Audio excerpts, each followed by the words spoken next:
It all kicked off with training Regime Alpha 1. The team was flying high in an airplane, ready for their mission. The plan? Jump and regroup at the target point. Simple, right? Kang-san, the Special Forces Commander Captain and our main guy, was leading the charge. With his equipment in place, Kang was all set to leap into action. The drop went smoothly for most of the team, parachutes opening like a charm, but some of the squad weren't spreading out. Kang wasn't happy, especially with the soldiers sticking way too close. If their parachutes tangled, it would spell disaster. In a split-second decision, Kang grabbed the soldier and cut their parachute, ensuring they'd land together. Problem solved? Not exactly. They started plummeting faster. But then, bam, a massive portal appeared and sucked them in.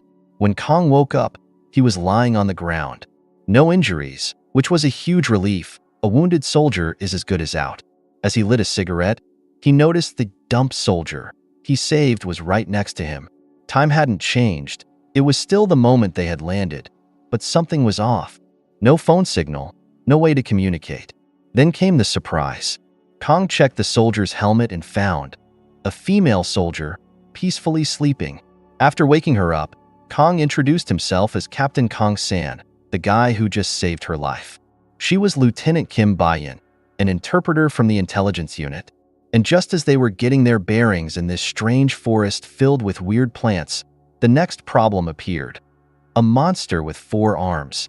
The monster lunged at Kang with a fury that meant business, slashing wildly.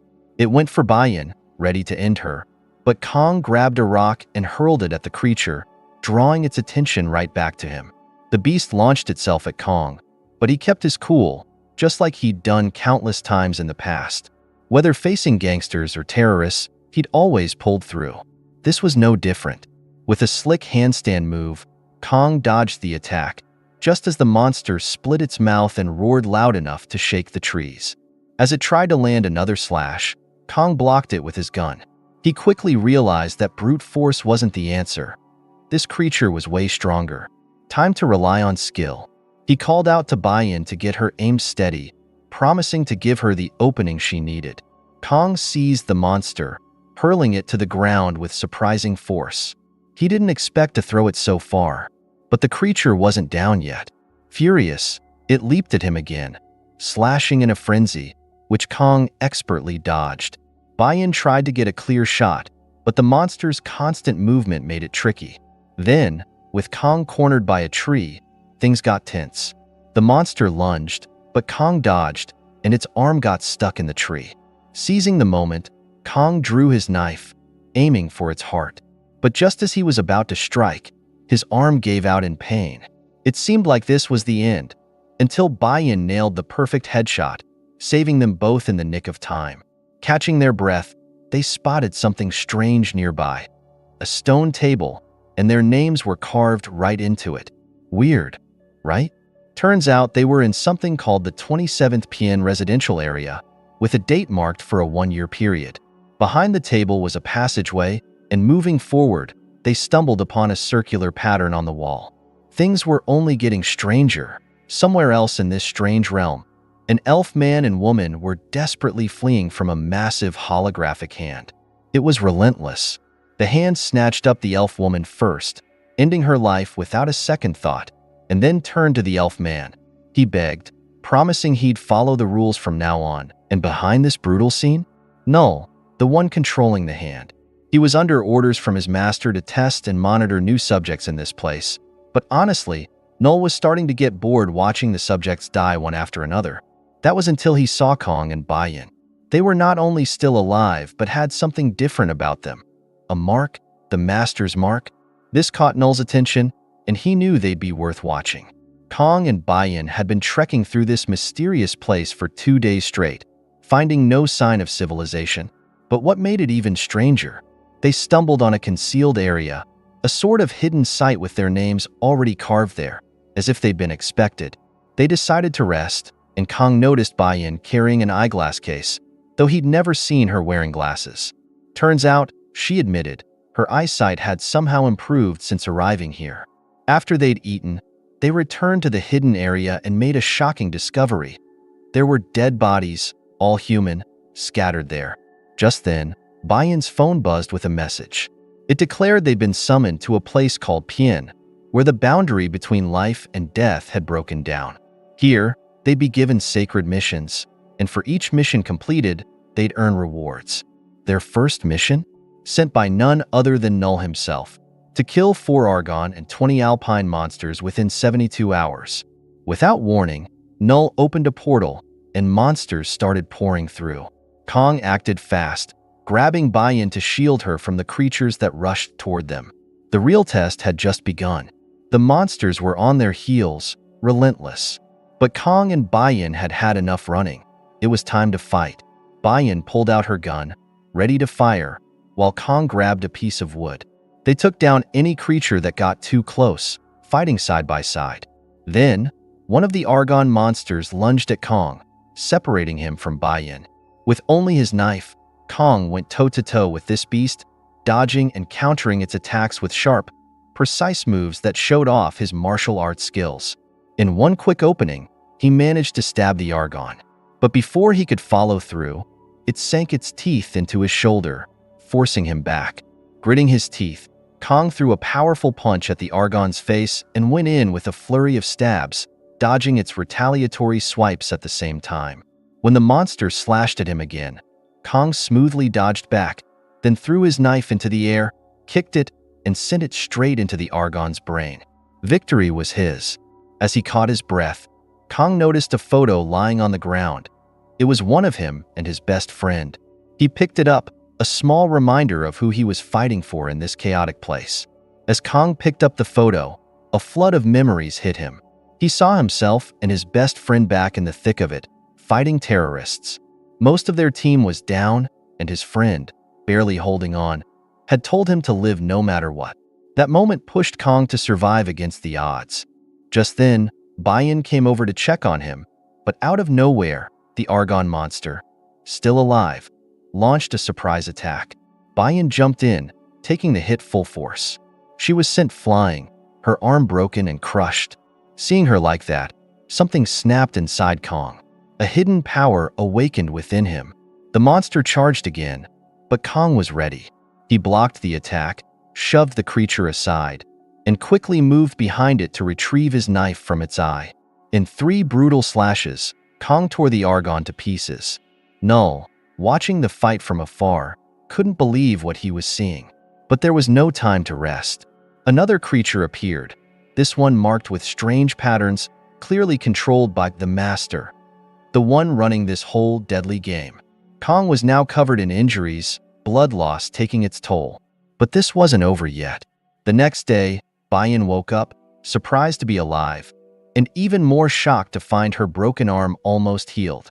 Beside her, food, tools, magazines, and clothes were neatly organized. Her arm still ached, but it was definitely healing faster than normal. Just then, Kang returned to the camp, bringing along materials he'd gathered from monsters. He explained what happened.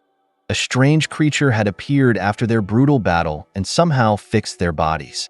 Thanks to it, they were alive, wounds treated, and even equipped with new weapons. From this, they both realized someone out there was treating them like toys, setting them up for more fights. Around their camp, Kang had set up traps for extra protection. He looked at Biyeon and, trusting her skills, asked if she put her life in his hands. Without hesitation, Biyeon agreed, setting their focus on one goal: escaping this cursed place.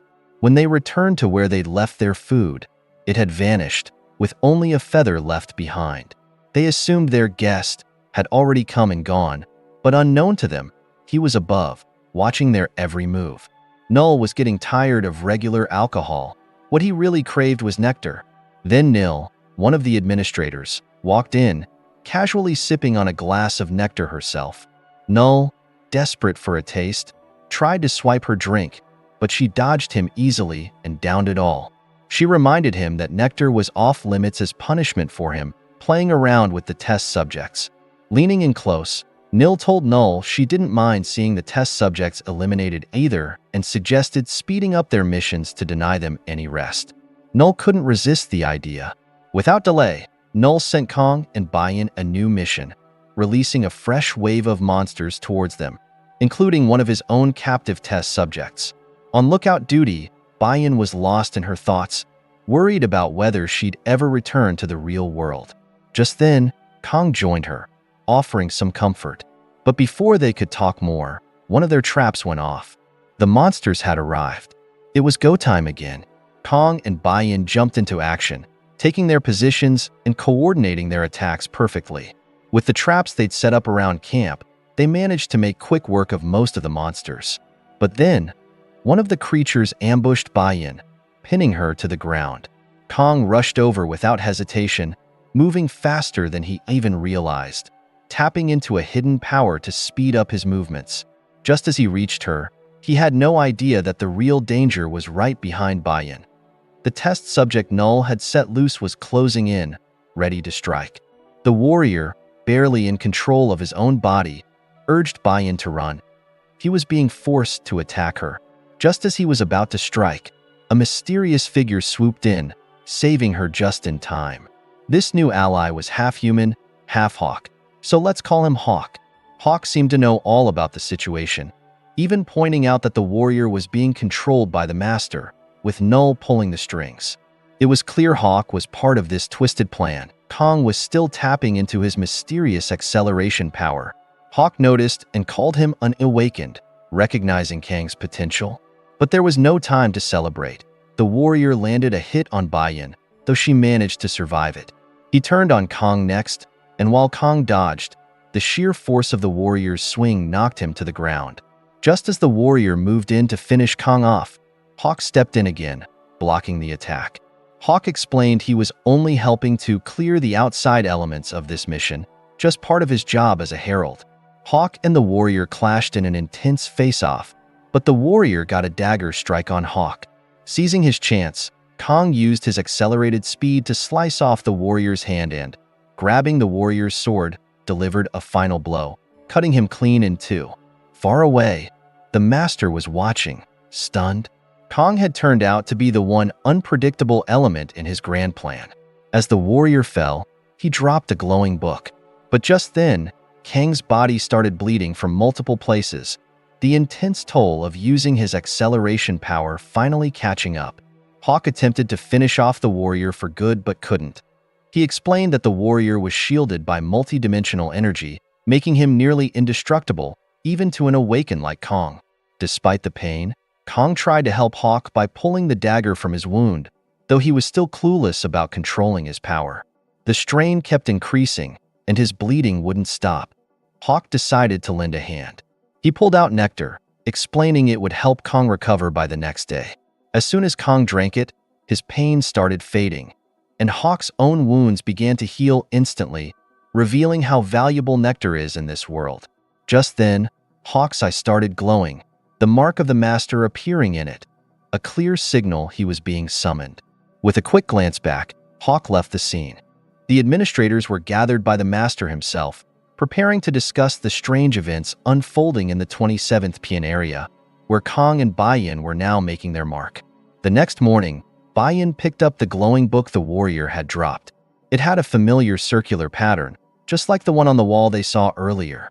Intrigued, she checked it out and discovered it was a map packed with information. The downside?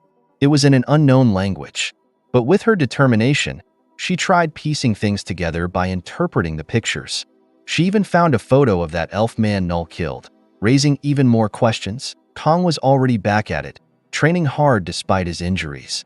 He was determined to master his acceleration power, wanting to learn how to control it at will. Seeing his relentless drive, Biyeon asked him if there was a deeper reason he fought so hard to survive. Kang's mind drifted back to his old gym days with his best friend and the friend's sister, who used to play around with them. But military life had changed things. His friend lost his limbs and his life took a dark turn. With that thought, Kang unleashed a powerful punch, shattering the wooden training dummy.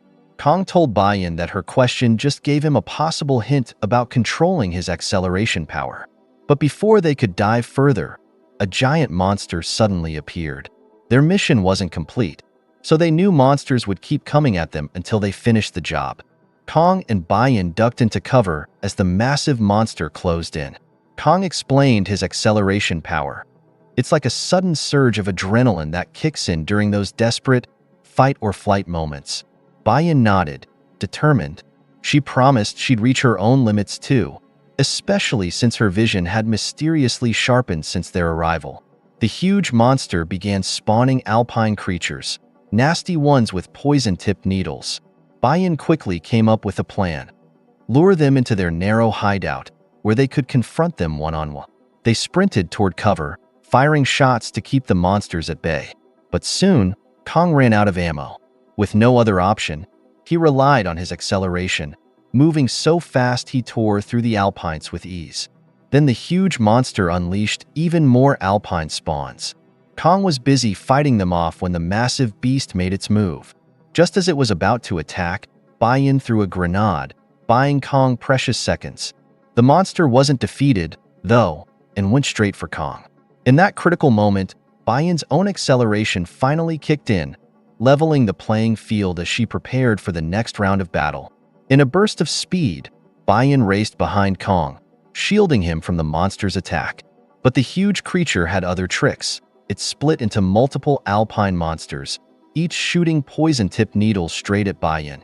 Without hesitation, Kang threw himself in front of her, taking the hit instead.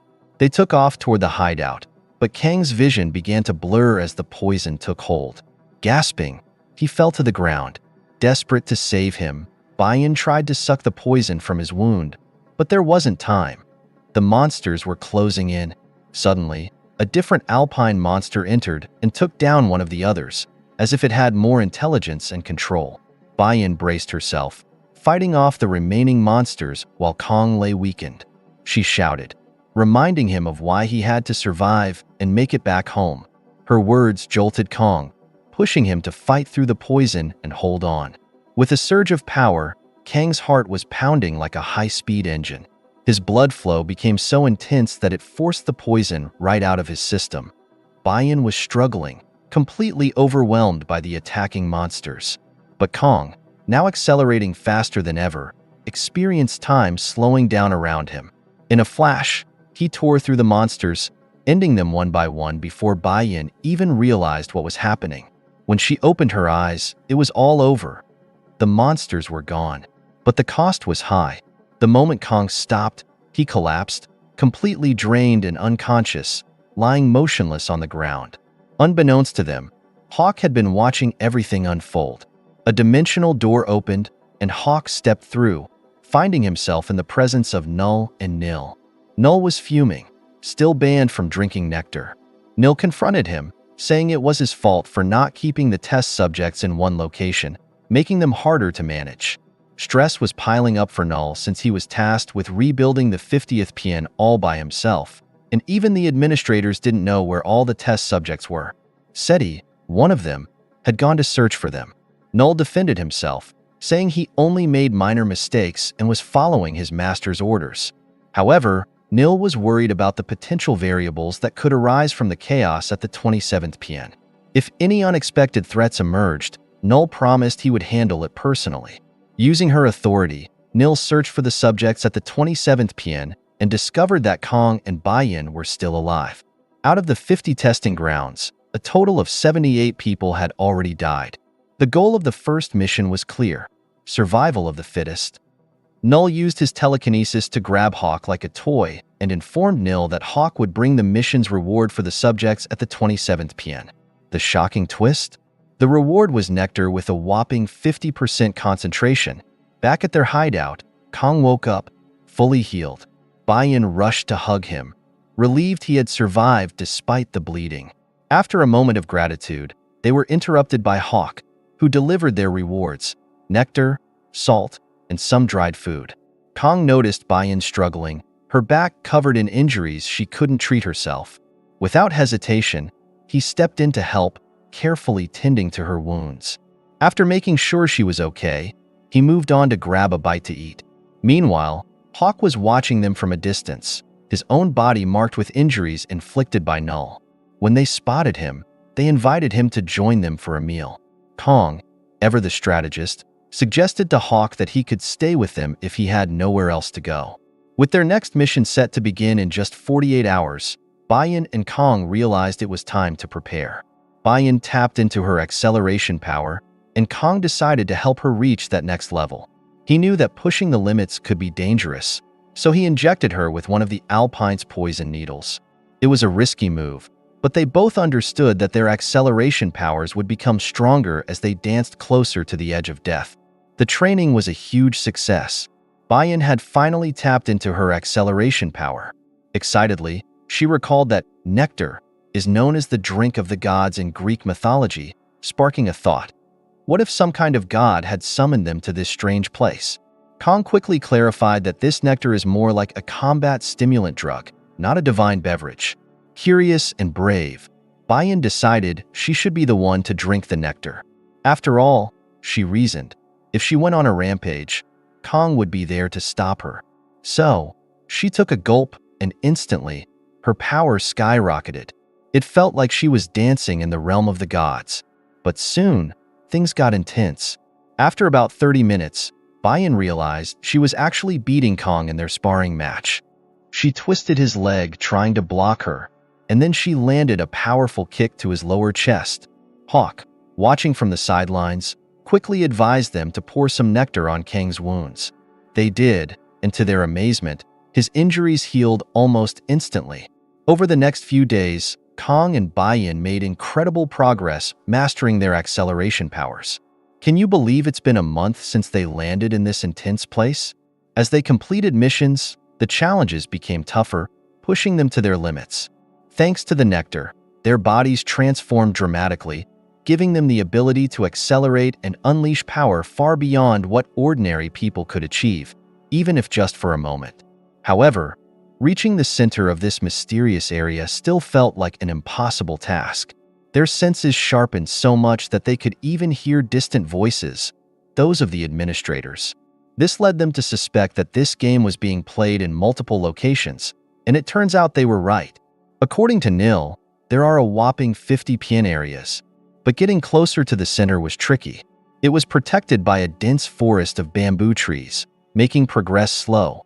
Kang contemplated what might happen if they used the nectar during a mission. Still, they faced the challenge of controlling their newfound powers after drinking it. Just as they were deep in discussion, an Alcan-type monster showed up. This was their next mission and the perfect opportunity to test how well they could handle the nectar in action. While all this was happening, Null was keeping a close eye on the other teams as they tackled their missions. But here's the twist. He was secretly drinking nectar, even though the master had banned him from doing so.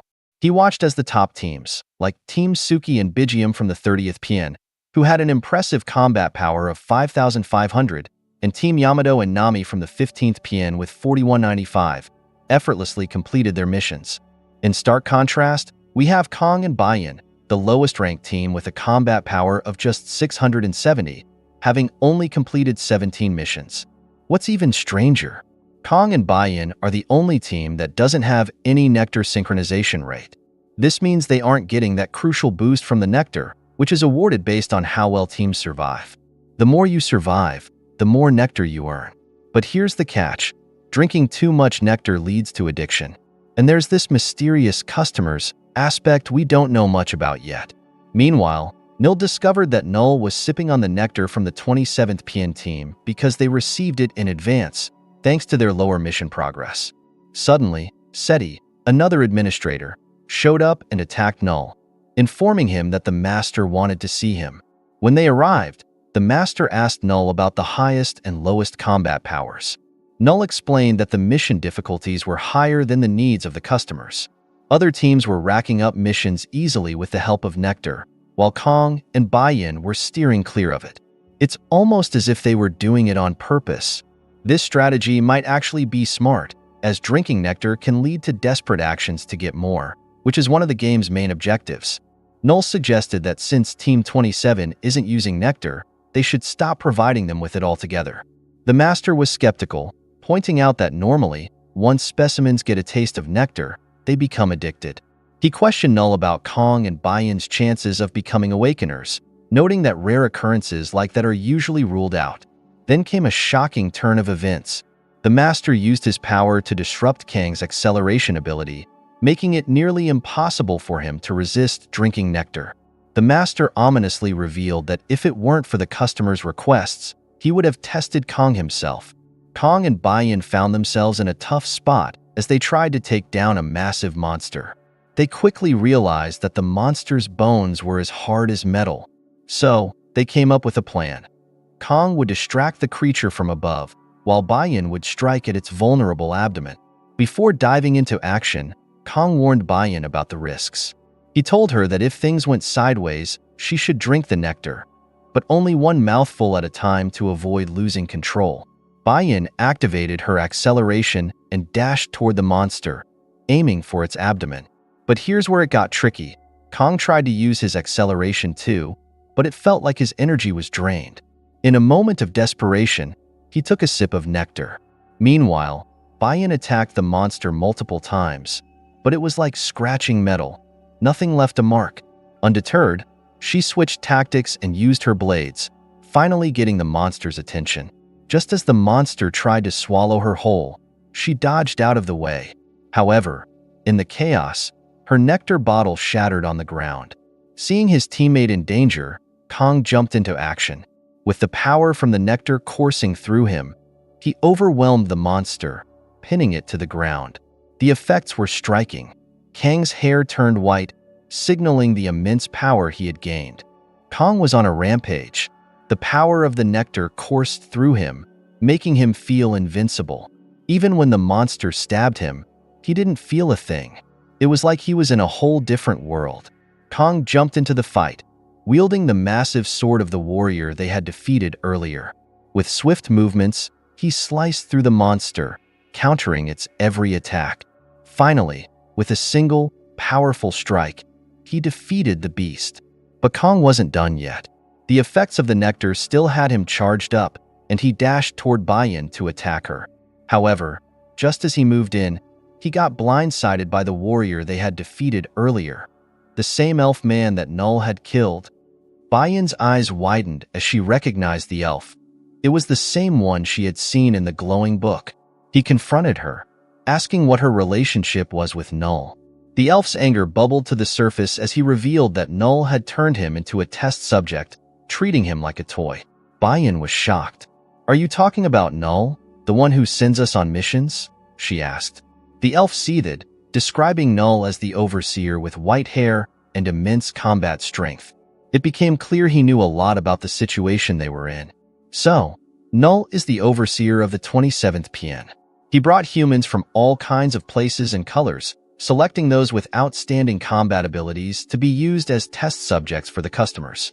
It was a cruel game, and Null was at the center of it all. Meanwhile, Kang was still under the influence of the nectar, and he managed to overpower the elf, pinning him to the ground. The elf, desperate to protect Biyeon, tried to buy her some time to escape.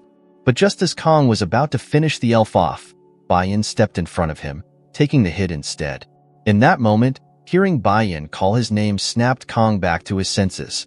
Kang suddenly found himself in a strange place, unconscious and surrounded by multiple doors. Each door held a memory from his past, but one stood out vividly. In this memory, he was with his best friend in a life-or-death situation. They were in a minefield when his friend pushed Kang out of harm's way, stepping on a mine himself. With bravery, his friend declared he'd protect his commander first. Kang promised he'd return with the explosives disposal team and even a cup of iced coffee. But instead of coffee, his friend made a heart-wrenching request. If anything happened to him, he wanted Kang to look after his little sister. As this memory played out, another version of Kang emerged, his ego, formed by the influence of the nectar. This darker part of him offered a tempting deal. Give control over his body, and in return, he would protect everything Kang cherished, including Biyeon and his friend's sister. But Kang stood firm and refused the offer, knowing how dangerous the nectar could be. The ego smirked, saying it would wait until Kang was ripe for a deal. Meanwhile, on the other side of the scene, things were heating up. Null was unleashing his anger on Hawk, demanding he spill everything he knew about Kang and Biyeon. Despite being split into two, the elf was still hanging on. He revealed that the only way to escape or find Null was to pass through the center of the forest. But there was a problem. No matter how fast Kang and Biyeon used their acceleration, they couldn't cut through the thick bamboo surrounding them. It looked like they had no choice but to use the nectar. Kang warned Biyeon to be careful with it, knowing its dangers. Once she drank it, she started bleeding from all over her body, but she managed to push through the pain and control herself. In the blink of an eye, Biyeon skillfully cut through the bamboos, creating a path forward. As they pressed on, they spotted a massive floating rock in the air, something unusual and intriguing. The elf decided to leave, but not before Kang offered him some food and invited him to rest at their hideout whenever he needed. With a newfound determination, Kang and Biyeon headed toward the center, only to be ambushed by numerous monsters. Biyeon quickly switched into her acceleration mode and charged at the approaching monsters, striking them with incredible speed. Meanwhile, Kang was using his rifle to pick them off from a distance. The monsters made a quick attack but retreated just as fast, trying to avoid getting hurt. But then, things took a turn for the worse. A tree suddenly grabbed Kang, pulling him down into the ground.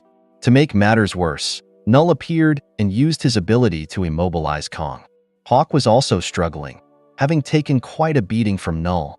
With a menacing glare, Null used his telekinesis to press down on Kang, demanding to know how he made it through the forest. With just a touch, Null slammed Kang to the ground. But Kang stood his ground, vowing to kill Null, declaring that living beings aren't just playthings for him to control. In a moment of desperation, Null grabbed Kang's face, reminding him that as an administrator, he had the authority to dispose of him. Just when it seemed all hope was lost, Null created a barrier, expecting something to happen. But guess what? Biyeon burst onto the scene, having consumed the nectar and ready to rescue Kang. Things heated up quickly as Null used his holographic hand to throw Biyeon away like she was nothing. Kang saw his chance for a sneak attack, but when he charged, he couldn't break through Null's barrier. In a swift move, Null twisted Kang's arm, making him cry out in pain. Not one to back down, Biyeon quickly chugged another cup of nectar and launched herself at Null with incredible speed. But Null was too quick, dodging her attack effortlessly. He then coldly declared that neither Kang nor Biyeon were true awakeners. Their strength was purely a result of the nectar's increasing concentration.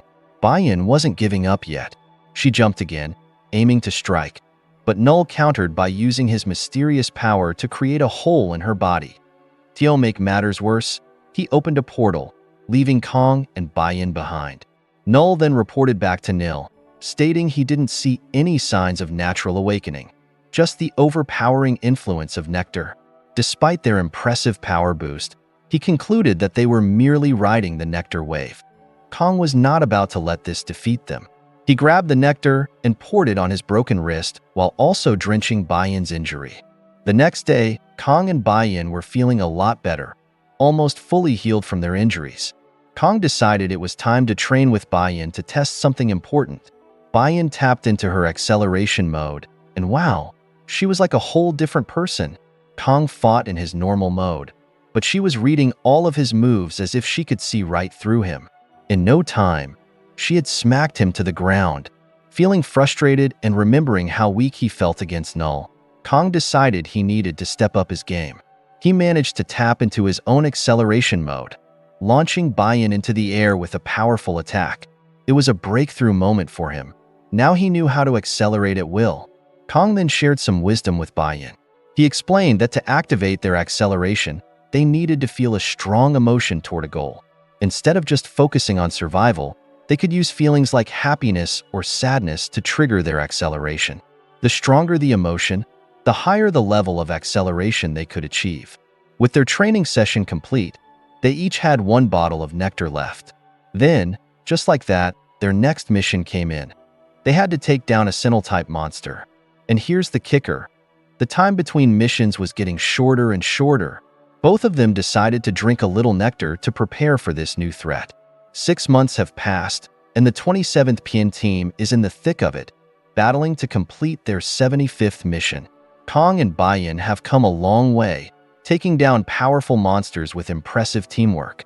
Now, they're face-to-face with the King of Sentinels, a fierce beast known as Sunlight.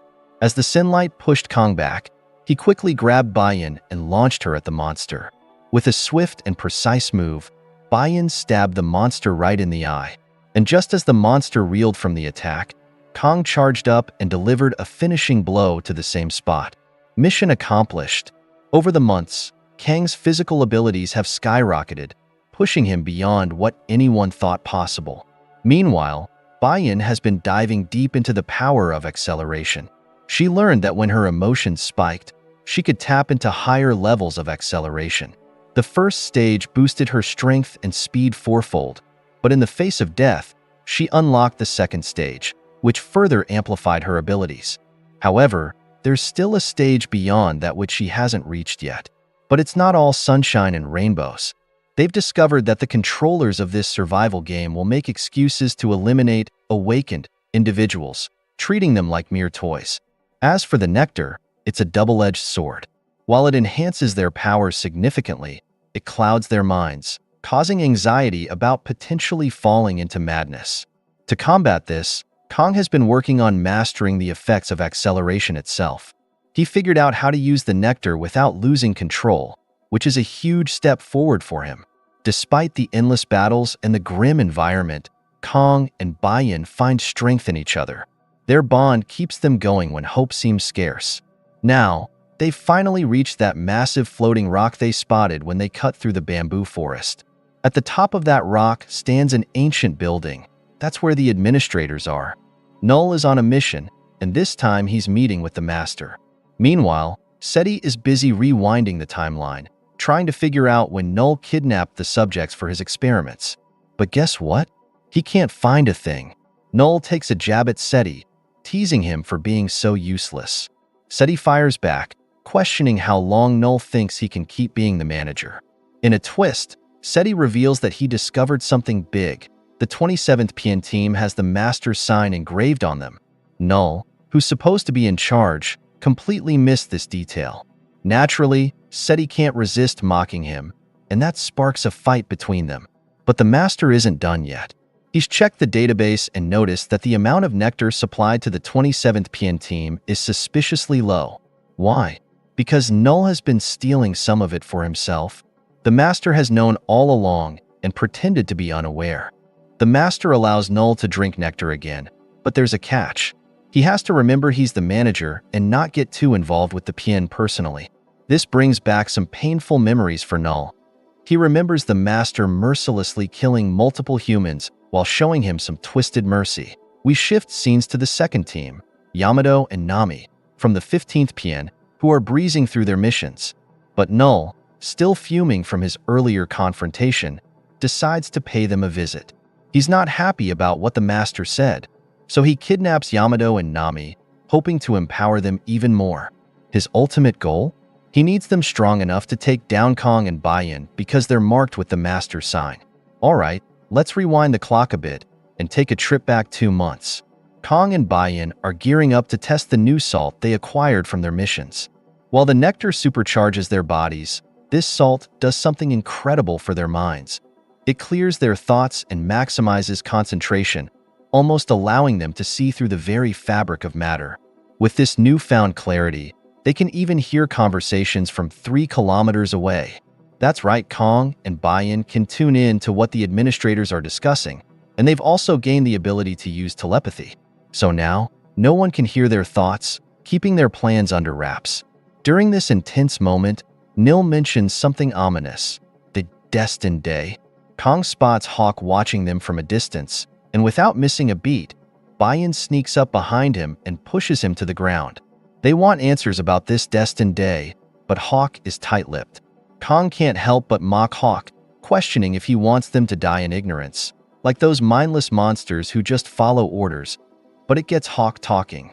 Using his telepathy, he finally spills some crucial info.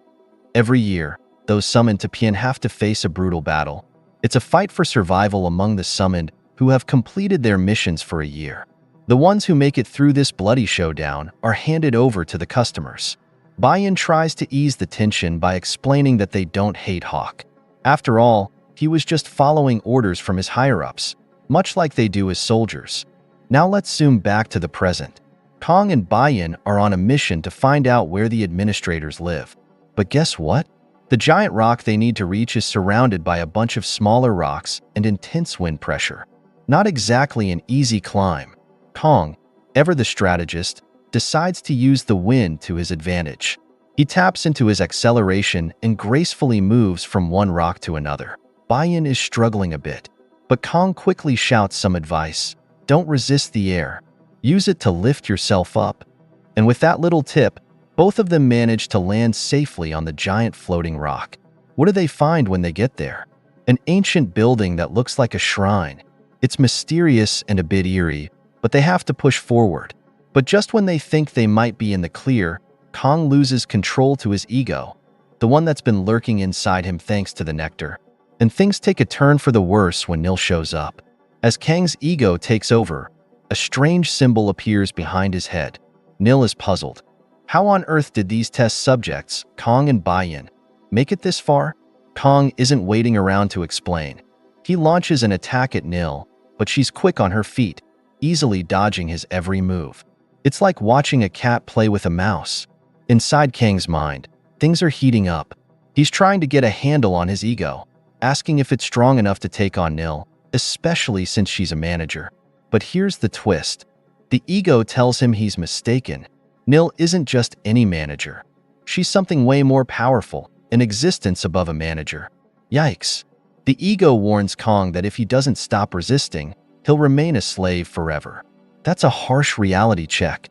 Realizing that Nil isn't really interested in a fight, Kang quickly strikes a deal with his ego. Just as Nil prepares to finish him off, Kang dashes backward, grabbing Biyeon, and makes a hasty exit. Nil is left surprised. Despite Kang having the lowest expected value, he somehow managed to level up beyond her expectations. She sees potential in him and considers him precious enough to hand over to a customer. But wait, there's more. Nil returns from his experiments on Yamado and Nami from the 15th PN and informs Nil that all the summons are ready for the destined day. Kang and Biyeon.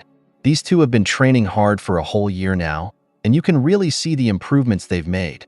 They've been focusing all their energy on missions and sparring sessions, getting themselves ready for whatever's coming next. And when they're not training, they're exploring the residential area, looking for any clues or strategies that might help them escape. Now, the moment they've been waiting for has finally arrived, the destined day. Excitement and nerves are in the air as Kang and Biyeon make their way to the battlefield. Biyeon, curious as ever, asks about the ego that sometimes takes control of Kang's body. She notices the strange eye shape and the symbol that appears behind his head and wonders if it represents the owner of this place, a mark of power or allegiance. Kang speculates that the mark was probably engraved when the master healed his wounds, but he admits he's clueless about its true meaning or purpose. When they arrive at the fight location, they see the teams assembled. The 30th PN team with Suki and Biyeon, the 15th PN team with Yamado and Nami, and of course, our dynamic duo, Kang and Biyeon from the 27th team. Right away, the other teams start drinking nectar, and it's clear what their strategy is. Take out the weakest first. Suki charges at Kang, but Biyeon quickly jumps in, blocking the attack and sending Suki crashing to the ground. But Suki isn't down for the count. She springs back up and launches another attack at Biyeon. The tension is rising, and you can feel the intensity of the battle starting to unfold. The fight heats up as Biyeon expertly dodges Suki's attacks. She skillfully uses her rifle to block the next blow, but Suki isn't backing down. In a fit of rage, Suki hurls a tree at Biyeon, but she nimbly avoids it just in time. Suki, feeling frustrated, grabs another bottle of nectar, boosting her power even more. But Kang, always the strategist, sends Biyeon a message through telepathy. Don't use your acceleration. You can take her on in normal mode. And wow, does Biyeon prove him right? She counters Suki's powerful strikes with incredible skill, holding her ground against someone juiced up on nectar. As the fight continues, Suki starts to feel the effects of the nectar weighing down on her body. Seeing this opportunity, Biyeon smacks her hard to the ground, knocking Suki unconscious. But just when it seems like they're in the clear, Suki's teammate, Biyeon, picks up a massive rock, ready to throw it at Biyeon. Kang won't let that happen. He leaps into action, hurling his sword at Biyeon. The sword finds its mark, stabbing Biyeon and stopping his attack. The intensity of the battle ramps up as Yamato charges at Kang with his blade. Just when it seems like Kang is in trouble, Nami sneaks up from behind to attack. But Biyeon is quick on her feet and manages to save Kang from a double assault. As Yamato tries to slash at Biyeon, she deftly dodges his attack. Kang seizes the moment and dashes toward Yamato, but the skilled swordsman keeps him at bay with his swift slashes. Meanwhile, Biyeon, who had fully healed, attempts a sneak attack on Kang. But our hero is ready. He blocks the attack and pushes Biyeon back, regaining his ground. As Biyeon battles Nami, things take a turn for the worse when Suki appears from behind and smashes Biyeon to the ground. The situation looks grim, and it seems Kang and Biyeon are on the brink of tapping into their acceleration mode to turn the tide. But wait, just when it seems like they're outnumbered, monsters start to swarm the battlefield. These aren't just any monsters. They're aided by an elf warrior who has come to lend a hand to Kang and Biyeon. This unexpected support shifts the balance in their favor. On the sidelines, Nil is watching the chaos unfold and wonders if she should call Seti to intervene. But Null tells her to hold off. He's enjoying the show, especially since he has been toying with these test subjects. As the fight continues, Yamato and Nami undergo a transformation, turning into monstrous forms due to Null's cruel experiments. Yamato is going wild, attacking anyone in sight. In the midst of the chaos, Biyeon quickly tells Kang that she'll handle Nami while he takes on Yamato. Nil, watching the mayhem unfold, realizes that it's Null who has tampered with both Yamato and Nami, using some unstable substance instead of nectar. She questions Null about what will happen when the master finds out about his meddling, especially since they're supposed to hand over these fighters to the customers soon. Null, feeling cornered, tries to justify his actions. He claims that Kang and Biyeon are true awakened beings, just like Hawk said, and it's their anger that makes him want to eliminate them. Meanwhile, Kang is holding his own against Yamato, who relentlessly slashes at him. Kang expertly dodges each attack until he finally sees an opening. As their blades clash, he channels all his strength into one decisive cut, slicing through Yamato. Just as this fierce battle rages on, the sage Seti and his companion, Seton, arrive at the scene. Seti confidently informs Seton that he'll be back after dealing with the summoned fighters. Biyeon is on fire. She's handling Nami like a pro, dodging every attack and countering with ease. In a flash, she finishes the fight, but something feels off. Despite not hitting them that hard, both Yamato and Nami seem to go down way too easily. Then, out of nowhere, their bodies fuse together and transform into a massive, powerful monster. Kang quickly notices something strange. The monster is covered in a flammable substance. Thinking fast, he distracts the creature and tells Biyeon to cut it down, but he has a plan. He wants her to spread the monster's fragments all over the battlefield. So, Kang throws the monster into the air while Biyeon dashes in and slices it up, scattering the pieces everywhere. But here's the twist. They had already stashed some flammable salt from their missions around the battlefield. As the monster's fragments spread out, Kang lights up a cigarette and tosses it to the ground. Just as he does, Seti sneaks up behind him and attacks. The battlefield then was ignited in flames. Kang is in rough shape after taking a hit from Seti. With the battlefield on fire, Seti realizes he can't fight them and decides to focus on putting out the flames. Seizing the opportunity, Biyeon scoops up Kang and makes a run for it. After about half an hour, Kang starts to regain consciousness. They quickly agree to head back to the shrine since escaping this place is their main goal. Plus, they still have 2 bottles of nectar left to boost their chances. But just as they're making their way back, a portal opens up, summoning a bunch of monsters right in their path. Things are looking grim until, out of nowhere, the elf warrior and his friends show up to lend a hand. The elf warrior and his friends are holding their ground against the monsters while Kang and Biyeon rush back to the shrine. They need some time for the air currents around the shrine to build up, so they decide to go inside. As they enter, a mysterious symbol appears, and when Kang touches it, everything transforms into modern buildings. It's a shocking discovery. The administrators have been watching them from this high-tech hideout while enjoying themselves. But their moment of relief doesn't last long. Seti suddenly shows up and pushes them outside the shrine. He offers them a tempting deal. If they follow him, they'll get treated differently than the other summons. Just then, Seti's companion, Seton, arrives, adding to the tension. Kang, desperate for answers, asks if accepting the offer means they can return home. Seti makes it clear that it won't be easy. Frustrated and feeling the pressure, Kang decides to drink nectar, letting his ego take control as he lunges at Seti. Kang's attack didn't land on Seti because he used his hidden wings to block it. Frustrated, Seti tried to counterattack, but Kang was quick on his feet, dodging by flipping backward. You could feel the tension rising as Seti's anger grew. Biyeon wanted to join the fight, but just then, Seton cast a spell that sealed Biyeon's arms. Seton noticed something interesting. Instead of being overwhelmed by the nectar, Kang was trying to control it. She scoffed, saying that even a sage awakener struggles with the nectar's bloodthirst, so how could a mere human hope to beat it? Seti chimed in, explaining that with a higher awakening ability, one could suppress the nectar's power. Kang wasn't backing down, though. He lunged at Seti again, but the wings came into play once more to block his attack. Realizing Kang was serious about this fight, Seti launched a lightning bolt toward him. But Kang, being clever, dodged and dashed forward. Seton tried to interfere, but Kang anticipated her move and hit the ground, creating a cloud of smoke. This gave him the perfect chance to attack Seti again, but Seti blocked him effortlessly. Kang charged in once more, but Seti grabbed him and threw him to the ground. Just when it seemed Kang was about to be finished off by another lightning bolt, Hawk swooped in and took the hit for him. As Hawk took the hit, the lightning bolt inside him began to vibrate like it was about to explode. Seti planned to blow everyone away, but Kang had a different idea.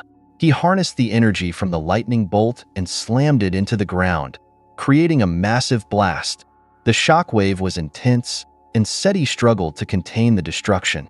It was chaos as parts of Biyeon began to crumble, and realizing the situation was getting out of hand, Seti and Seton had no choice but to retreat.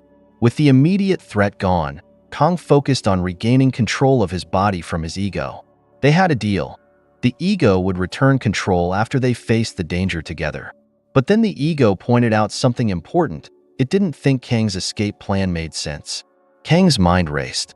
They might manage to escape, but what awaited them in the vastness of space? The ego suggested a bold move. Instead of running, why not ambush a moderator and seize their authority? That's a risky but clever plan. Just then, Null appeared out of nowhere and stabbed Kang with his dark power. Things just got even crazier. Null showed up, and guess what? This time he had 8 eyes. He grabbed Hawk and called him a minion, then ordered him to slit Kang's throat with a blade. But don't count Kang out just yet. His ego had a plan. It explained that it could use its existence to heal Kang's body, giving them a fighting chance against Null. However, there was a catch. Using all the nectar stored in his body would make the ego disappear. Kang was worried that his attacks wouldn't work because Null had a powerful barrier protecting him. But the ego had a clever idea. Use the blade that Null gave to Hawk. As Kang activated his acceleration, Hawk quickly caught on to the plan. He tossed the blade at Null, and Kang dashed forward, grabbing the blade midair. With a burst of speed, he drove the blade straight into Null's barrier, successfully destroying it and landing a hit on Null. With Null slowed down, Kang and Biyeon saw their chance to escape. They dashed off the giant floating rock and deployed their parachute to glide away. But here's the twist. While the Biyeon was being destroyed, the planet itself was safe. However, they still faced those bizarre glass-like walls surrounding the Biyeon, protected by a space-time spell. That's why the parachute was essential for their getaway. But Null wasn't about to let them off the hook that easily. He quickly realized their escape plan and unleashed his maximum dark power to stop them. Kang, not backing down, pulled out his bone sword. Memories of all the battles he and Biyeon fought together in the Biyeon surged through him. This surge of determination pushed his body to break through the limits of acceleration they had used before. And guess what? They reached stage 3 of acceleration. With this newfound power, Kang and Biyeon countered Null's attacks, executing a massive slash that hit Null and sent them hurtling away from the Biyeon. Meanwhile, in the background, the Master received the shocking news that the 27th Biyeon had been destroyed. Null was left hanging in the space-time around the destroyed Biyeon when suddenly, the Master and Nil arrived. But wait, Null noticed something off about Nil. And then, bam, Nil revealed his true form. It was Sir Satan all along, the legendary first human. Satan mentioned that the whole situation entertained him for a bit, but it wasn't enough to satisfy his boredom, so he just left. Talk about dramatic exits.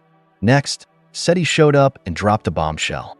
He told the Master that Null had smuggled a whopping 2,800 bottles of nectar from the rewards of the 27th Biyeon team. Meanwhile, Kang and Biyeon had only received 100 bottles. This is why mind control and mutation from the nectar didn't work on them. And here's the kicker. Despite having just 100 bottles, Kang and Biyeon managed to survive without dying even once in the Biyeon and successfully escape. The Master was genuinely impressed by their resilience. Null, feeling desperate, begged for another chance, but the Master had enough of his nonsense. He told Null to take responsibility for failing to protect the Biyeon. Meanwhile, Kang and Biyeon were doing just fine. Thanks to that last powerful attack, they managed to break free from the space-time spell around the Biyeon. As they looked around, they saw castles and normal people living their lives, just like on Earth.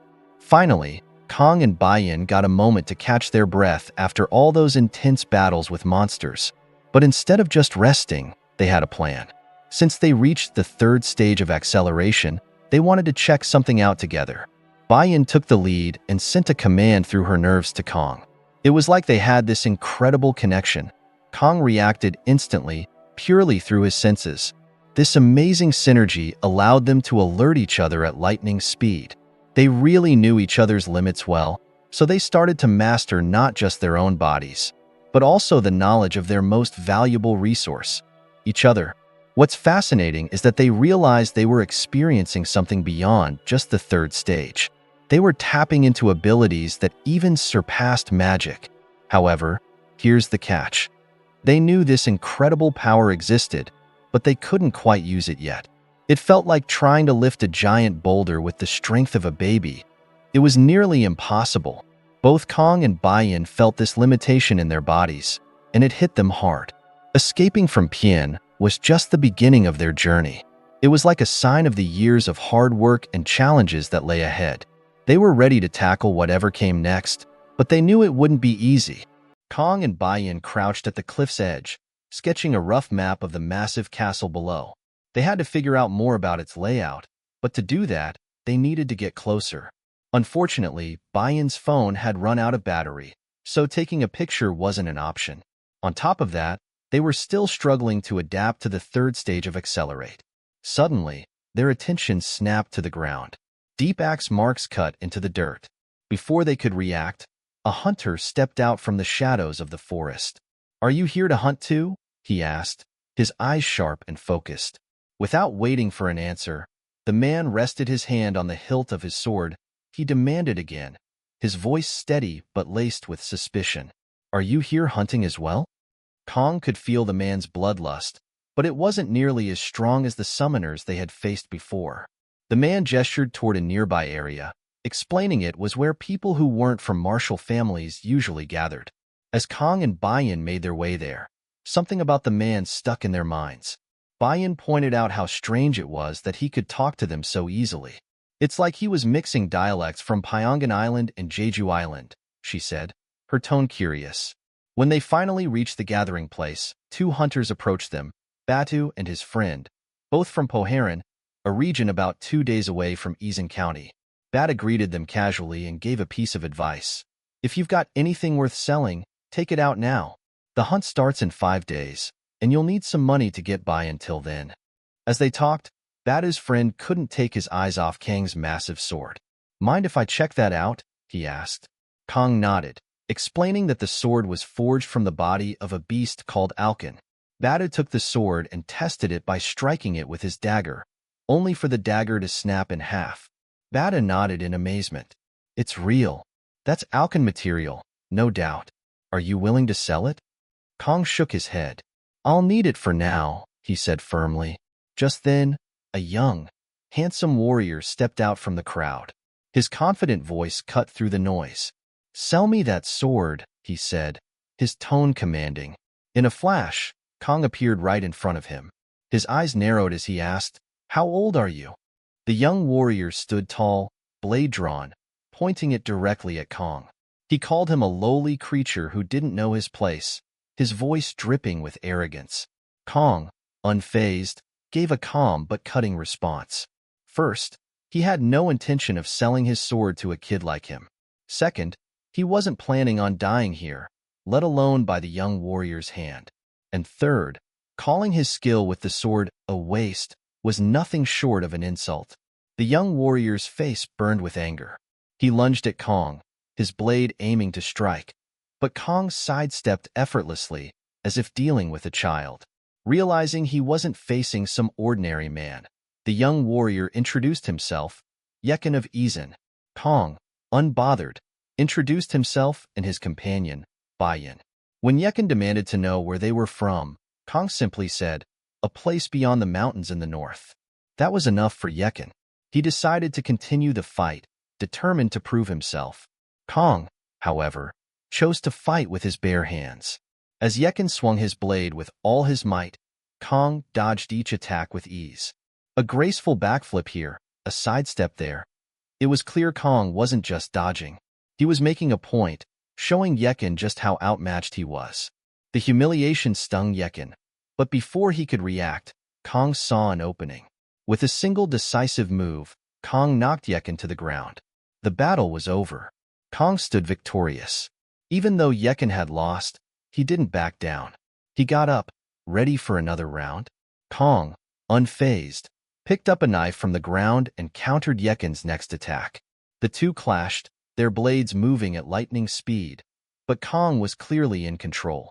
His reflexes were sharper, his movements faster. He landed multiple hits, disorienting Yekin, and then slipped behind him. It was over, checkmate. Watching the fight, Yekin's father couldn't hide his admiration for Kang. He was impressed not only by Kang's skill, but also by the fact that Kang and Biyeon had agreed to stay. With their abilities, the number of troublesome monsters in the area would surely decrease. Yekin's father acknowledged Kang's strength, saying he must have reached the level of the Dark Sword. He explained that those at the Dark Sword stage possess remarkable strength and speed while enduring excruciating pain. Pain so deep, it's as if they're submerged in darkness, hence the name. Kang thought back to his own experiences, recalling the extreme pain he had endured in the past. He realized that what they called Dark Sword here was what he knew as acceleration. But then he revealed something that left everyone stunned. He and Biyeon had already surpassed that stage. They were now adjusting to the sensations of the third stage, a level where they could see the unseen and feel the unfelt. Yekin's father was shocked. Reaching the third stage, also known as the Great Expert Stage, was extremely rare, even among the three supreme martial clans that dominated the land. He thought of Hanzhong, the great genius of the Hanxian clan, who had surpassed the Dark Sword stage at 32. Yet here were Kang and Biyeon, far beyond that level. To demonstrate their power, Kang asked Biyeon to give them a glimpse. She drew her bone dagger and slashed a nearby block of solid granite. The stone split effortlessly, leaving everyone speechless. The air was thick with awe. These two weren't just warriors. They were something far greater. After the fight, Yekin's father invited Kang and Biyeon into his castle. He provided them with a luxurious room, complete with comfortable beds, and sent maids to attend to their needs. Among the maids was Yumiya, who, along with her team, approached Kang and Biyeon to offer assistance. She informed them that they were under strict orders from His Excellency to ensure their comfort. When Yumiya offered to organize their belongings, Kang politely declined. Instead, he requested that she teach them the proper etiquette for the dinner with His Excellency later that evening. Once they returned from their outing, Yumiya and the other maids bowed respectfully and assured him they would follow his request. Kang and Biyeon then stepped outside to explore the area. They quickly noticed the unique trading methods used in this region, along with the variety of currencies in circulation. However, what caught their attention next was far less appealing. Slaves being carried away nearby. The structured, class-based society of slaves, servants, warriors, and nobles was vastly different from anything they had encountered before, making it difficult for them to adjust. As they continued their exploration, warriors from the Dongmyeon clan passed by. These warriors were armed with guns, a rarity for Kang and Biyeon, who had only seen outdated weapons until now. Their curiosity was piqued by this surprising mix of old and modern weaponry. Among the Dongmyeon warriors was a man dressed entirely in black. Kang and Biyeon could sense his remarkable spiritual energy, a clear sign of his strength. He stood out even among the warriors, leaving the two intrigued and more aware of the unique dynamics of this place. After returning to the castle, Kang and Biyeon asked Yumiya about the Dongmyeon clan. She explained that they were one of the three supreme martial clans, alongside Hanseon and Jiaijiang. Together, these clans were so powerful that they could rival the forces of the entire world. That night, the castle was bustling with activity as Yekin's father hosted a grand event. Many important figures had been invited. Kang and Biyeon arrived, properly dressed for the occasion, and expressed their gratitude to Yekin's father for his hospitality. As they moved through the gathering, Kang and Biyeon communicated silently using telepathy, both amazed by the scale and atmosphere of the event. It wasn't long before Yekin approached them, introducing his wife, Gale. Gale couldn't help but comment on Kang's striking appearance, clearly impressed. Then, the warriors of the Dongmyeon clan arrived, drawing attention as they entered. Among them was Dongye, the strong warrior Kang and Biyeon had noticed earlier. Dongye seemed uneasy around them, sensing their piercing scrutiny. Kang remarked on Dongye's impressive strength, which only served to irritate him further. Tension rose as Dongye activated his ability, his body crackling with an electric aura. But Kang didn't flinch. He warned Dongye that if he drew his weapon, it would be his last move. The other warriors prepared to intervene, but Biyeon stopped them cold, stating that they would face the same fate if they unsheathed their blades. Dongye froze, stunned by their overwhelming presence. Then Kang stepped forward, calmly placing a hand on Dongye's shoulder. In that instant, Dongye's lightning aura vanished. Kang had discharged his powerful skill with a single touch, leaving everyone speechless. The feast continued, and Kang, along with the others, enjoyed the delicious food. Meanwhile, Dongye was struggling to contain his frustration. He was furious and shocked that all his electrical energy had been neutralized with just a touch from Kang. Worse, it would take him 4 days to recharge his power. Kang, intrigued, wondered how Dongye had reached the level of a great expert. Yekin explained that while Dongye appeared young, he was actually turning 45 this year. Achieving the great expert stage at his age was considered a remarkable feat. Kang, however, couldn't help but compare. Were the people of this land truly weaker, or were they battling monsters of a different kind? Compared to their previous opponents, these warriors seemed far behind in skill. Curious, Dongye asked Kang and Biyeon where they were from. Kang answered simply, describing their home as a beautiful country filled with friendly people and vibrant life. After the meal, the gathering shifted focus to a guitarist playing in the center of the room. The lively atmosphere didn't hold Kang's interest for long. He excused himself, leaving for his room to rest. Alone in the quiet, his thoughts drifted to his old life on Earth. Would he ever find a way back? Biyeon soon joined him, sensing his unease. She admitted she was still anxious and asked if she could stay close to him. Kang gently patted her head, thanking her for enduring everything so far. Biyeon, in turn, expressed her gratitude for his strength and support. Together, they fell into a peaceful sleep. Meanwhile, deep in the forest, chaos reigned. Hunters had met their end, overwhelmed by the relentless algan monsters lurking in the shadows. The next morning marked the beginning of the highly anticipated hunt event. Hunters from across the land gathered, their numbers filling the area with excitement and tension. Among them was Yurin, a warrior from the Yuso clan, who approached Kang and Biyeon. Kang mentioned they planned to explore the outer parts of the territory, and Yurin quickly offered to guide them. As they walked, a massive structure came into view, a castle-like building that towered over the landscape. Yurin explained it was the base of the Yisu martial clan, the largest martial clan in the Eisen Duchy. He added that each fortress in the territory typically housed 3 or 4 smaller martial clans, but the Yisu martial clan stood out as the most powerful. Its leader, Yudo, was said to have reached the level of the Dark Sword, just like Yekin. Yurin elaborated on the roles of martial clans. They didn't just serve as military forces during territorial disputes, they also escorted trade caravans and served as schools for martial arts training.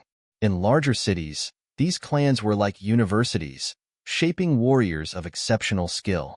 Among them, the 3 supreme martial clans were every warrior's dream. When asked which clan was the strongest, Yurin explained that each supreme clan specialized in different areas. The Han Xian clan excelled in swordsmanship, producing warriors unmatched with blades.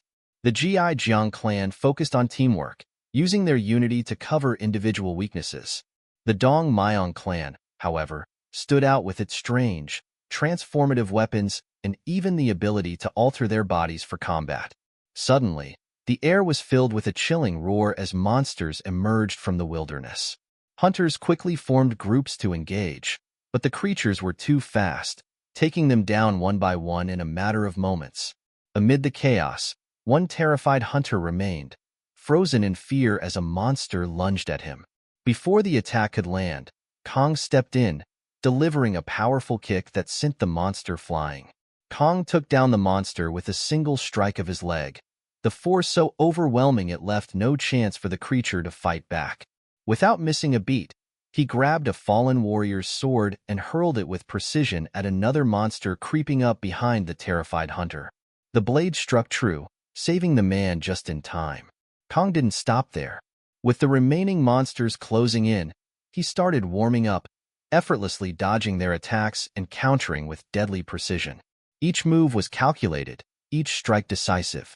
In just moments, the battlefield was clear, every monster lying defeated at his feet. Seeing the danger escalating, Kang and Biyeon knew this wasn't just a random attack, it was a warning. They decided it was time to act. Together, they resolved to speak with Yekin's father and push for the hunt to start sooner. If these attacks continued unchecked, the entire civilian population would be at risk. Around 600 to 700 hunters gathered, their strength equivalent to first-stage warriors. For context, it would take at least 10 of them to face off against just one Algon-type monster. The odds were daunting, but the preparations were underway. Kang and Biyeon went to meet with Yekin's father, who confirmed they would start the hunt in 2 weeks, following Kang's earlier suggestion. However, when Yekin's father offered Kang a leadership role overseeing the territory's military force, Kang declined. He explained that he and Biyeon were unfamiliar with the local customs and background. Instead, Kang proposed holding the hunting event in the capital. He assured Yekin's father that, in case of emergencies, he and Biyeon would handle any critical situations. They also requested 10 warriors to assist them, both in managing the hunt and resolving disputes. After the meeting, Yurin continued to guide Kang and Biyeon through the area. They came across the priests of the Temple of Diana. Yurin explained that Diana, the hunting goddess, was highly revered during this festival. Her blessings not only inspired the hunters, but also provided a miraculous healing drug for the wounded. The priests played an essential role, delivering the goddess's prophecies and conducting rituals for the people. Kang and Biyeon were surprised to learn about the miracle drug. The pink medicine could heal wounds instantly, while the blue one enhanced the user's senses. It sounded eerily familiar to them. These were the same substances, nectar and salt, they had received as rewards for completing missions in the past. Their thoughts immediately went to Null and Nil, realizing that even here, this land was under the same mysterious influence. Escape seemed impossible. As they moved further, Yurin explained how each region had its own gods, spirits, and even dragons that were worshipped in a similar manner. Suddenly, one of the priests noticed Kang and Biyeon, and something unexpected happened. Behind the priest appeared the form of goddess Diana herself. The scene struck a nerve. Kang recognized the possession, eerily similar to when his nectar ego had taken over him before. The priest began to speak, his voice trembling as if the words were not his own. He declared a prophecy he claimed was from Diana herself. Those blessed and empowered by the gods shall descend into this world, a man and a woman. They shall be humans and heroes, showing the glory of the gods by vanquishing the evil and deceitful forces that plague the world. All people will seek them out and worship them, in both life and the hunt. The crowd listened intently, their faces lighting up with belief. The priest then announced that these chosen ones had been blessed by Diana herself. This declaration sent murmurs of awe and reverence through the crowd. Kang and Biyeon, however, were not swayed.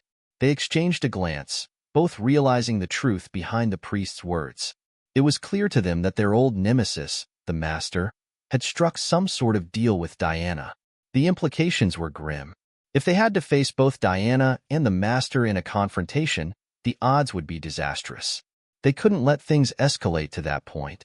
Fast forward a week, Kang and Biyeon were busy preparing for the hunt. They worked closely with the 10 warriors provided by Yekin's father to set everything in motion. Among them was Yiria, Yekin's younger sister. When she arrived dressed in elaborate clothes and drenched in perfume, Kang wasted no time pointing out the obvious. "This isn't a picnic or a date," he said bluntly. "Get rid of the fancy clothes and the perfume. We're going against monsters, not attending a gala." Yiria, flustered but obedient, quickly adjusted her attire. The group moved swiftly, preparing the area for the hunt. But just as they were finalizing things, they sensed something ominous. Not far away, a massive algae-type monster lurked in the shadows, its presence sending a chill through the air. Now let's switch scenes to Yurin. He was busy calling over warriors, asking for their names, birthplaces, and family backgrounds.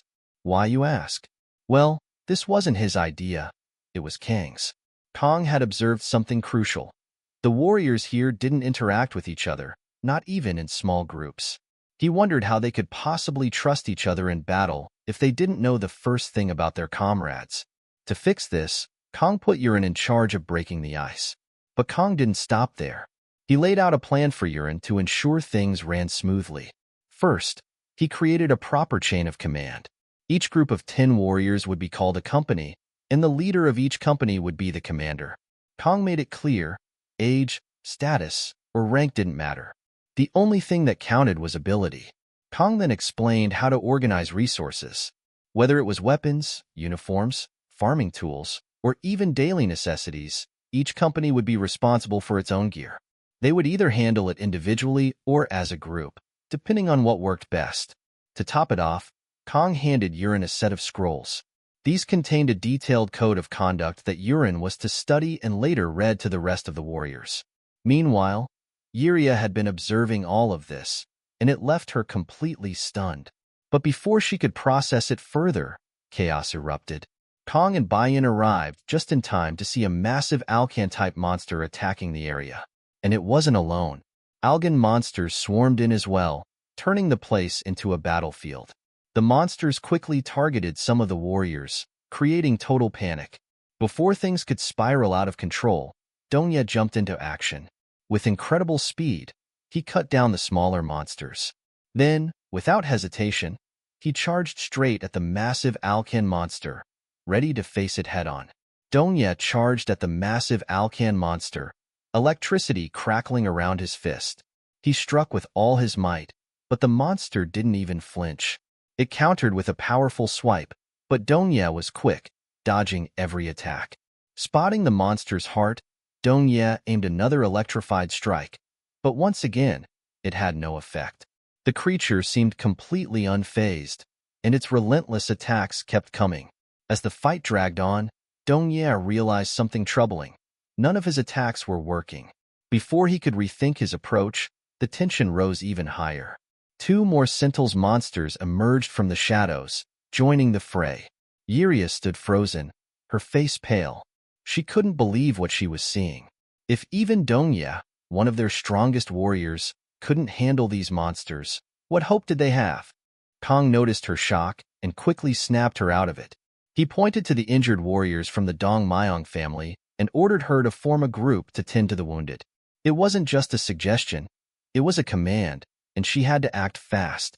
Meanwhile, one of the Sentinels advanced toward Dongye.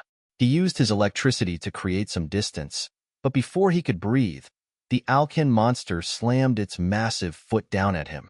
The stomp shook the ground, but Dongye narrowly escaped.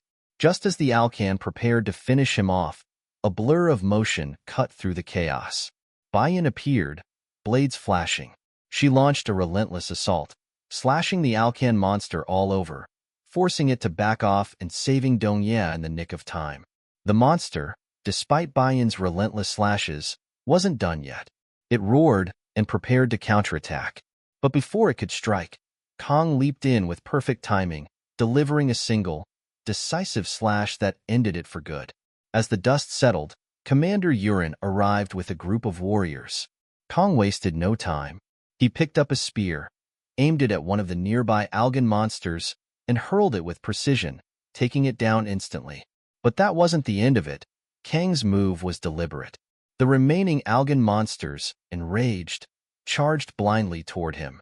Just as they closed in, they fell right into a spike trap Kang had prepared earlier. The spikes did their job, taking out the monsters in an instant. Kang turned to Yurin and pointed at the results. This was his way of teaching, showing how effective traps could be in a battle. He then ordered the warriors to collect the hides from the slain monsters and reset the traps, ensuring they were prepared for the next wave. Meanwhile, Biyeon was locked in a battle with a Suntil monster. She darted in and out of its attacks, her movements quick and precise. She landed one slash after another, while skillfully avoiding its deadly counters. The Suntil, realizing it couldn't catch her, suddenly burrowed underground. Biyeon stayed on high alert as the ground rumbled beneath her feet. Moments later, two Sentils burst out, perfectly coordinating their attack to catch her off guard. But Kang wasn't about to let that happen. He moved in swiftly, backing Biyeon up just in time. Kang charged at the monster, his movements quick and precise.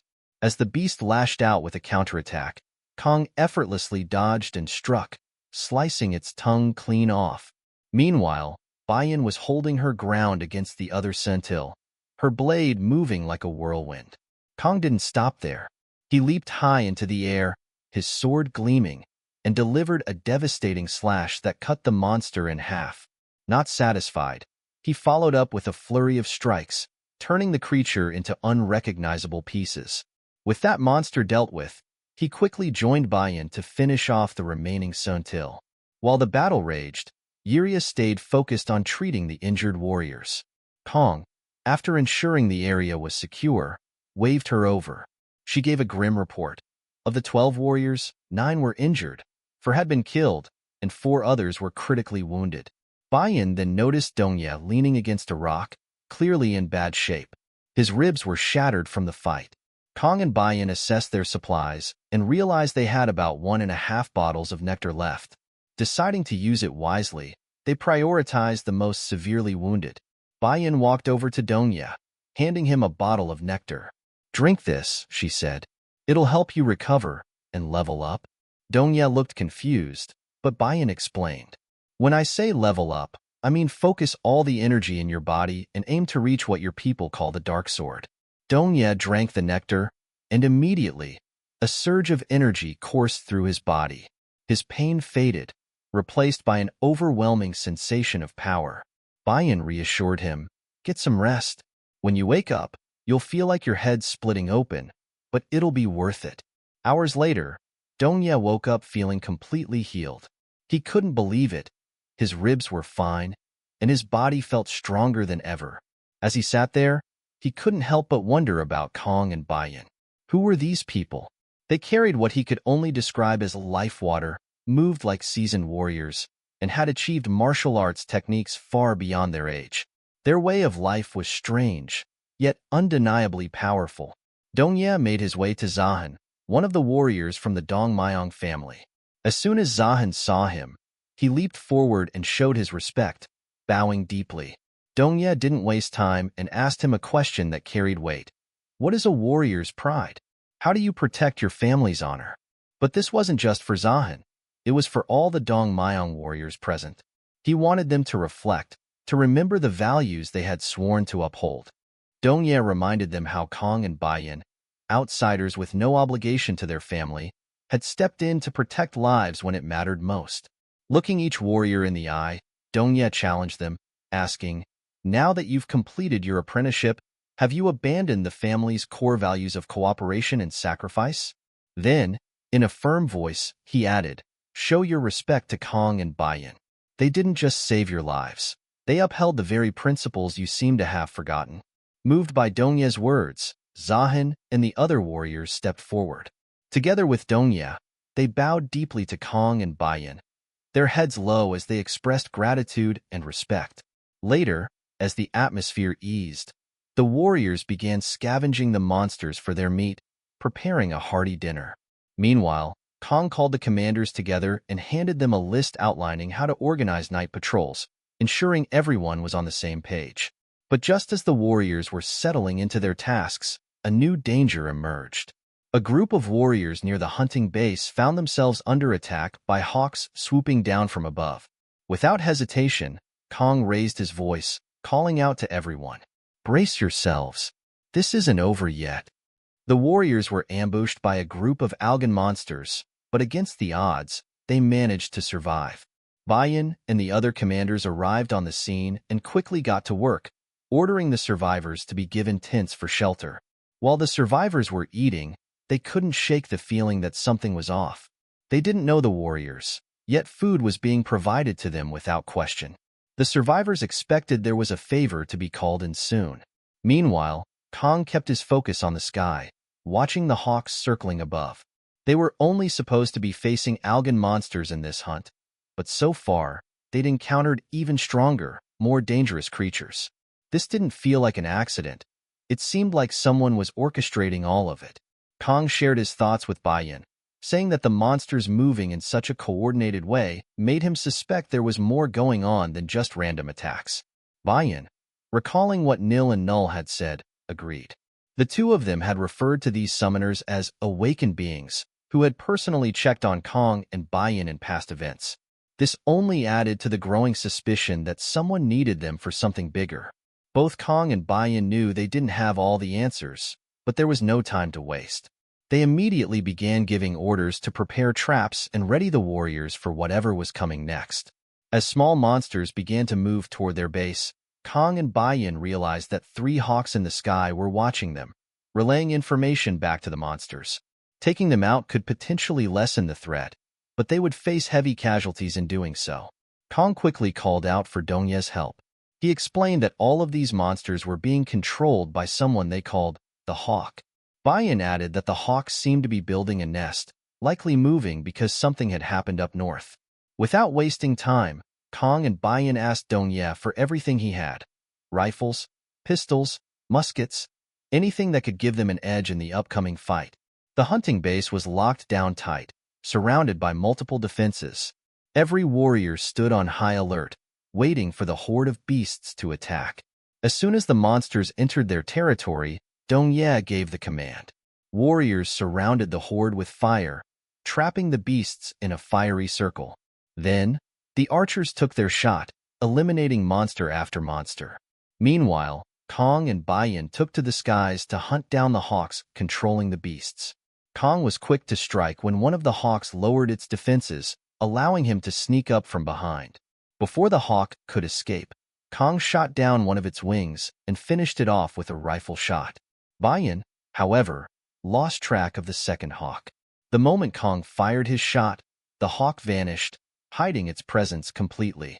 As they searched for the second hawk, both Kang and Biyeon felt a strange, powerful energy nearby. Someone, or something, was watching them. With the remaining monsters taken care of, Dongye called out to the warriors. He declared that the hunt was over for today, but they needed to stay alert as they returned to camp. Everyone had to move as a unit and stay sharp. Little did they know, other hawks were still watching from the shadows, observing every move they made. After a long day, Kang and Biyeon took some time to rest. Kang even told Yurin to get some rest, too. Just then, Dongye came to them with a message. He wanted them to meet someone. This person was Dit, the chief apostle of Diana's temple, and someone Dongye knew well. Biyeon was curious about what exactly an apostle does in the temple. Dongye explained that in the temple hierarchy, there are priests, above them, chief priests, and then the apostle, who holds the highest rank. Apostles are said to receive the word of the gods directly, gaining divine power that they can use however they choose. He also mentioned that the 12 primary gods each have about 6 apostles, while the lesser gods usually have 1 or 2.